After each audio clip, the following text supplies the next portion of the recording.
Irreparable Harm by Randy Singer. Prologue. She was only 16 years old, too young to die. At least that's what her mother kept telling her. Maryna Sareth shuddered in the rear cargo hold of the rusty Korean freighter. She shivered herself to sleep every night in the bowels of the ship, lying next to her mother, crammed into the putrid container with nearly 100 other Cambodian and Chinese refugees. Each had paid $7,000 for the privilege of making this trip. If they arrived safely in America, they would pay $10,000 more. Maryna could hear the snakeheads, the Chinese gangsters who ran the human smuggling syndicates, drinking and partying on deck with the Cambodian assassins, the former soldiers of the Khmer Rouge regime hired by the snakeheads to guard the human cargo.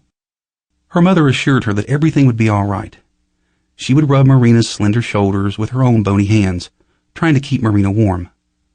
"We go to America," her mother would say. "Land that values life." The Korean freighter landed in Guatemala in January.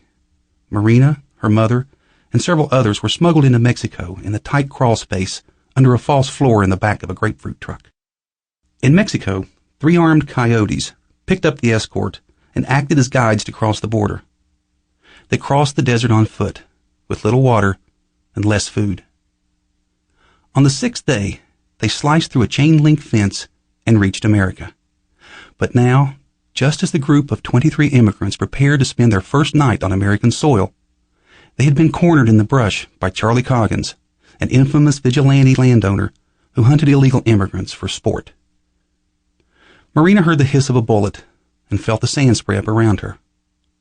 "I love you," Maryna's mother said, squeezing the girl's shoulders and kissing her on the forehead. "You run after I do, but go the other way." Before Maryna could respond, her mother stood and sprinted from the underbrush, a fleeing shadow in the moonlight. The dogs howled and took up the chase, while someone grabbed Maryna's arm and started running in the opposite direction, deeper into the underbrush. Other shots rang out, this time more distant.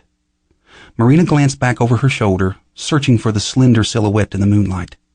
She reached out for it, but it was gone. 6 years later, another silhouette slowly reappeared, quietly calling her name. "Maryna, Maryna," it said lovingly. Through the haze, Maryna's eyes began to focus on the figure now standing over her. She blinked slowly, once, twice, trying desperately to bring the image into focus. Dr. Lars Avery, her OBGYN, was standing next to her bed and smiling. Sample complete. Ready to continue?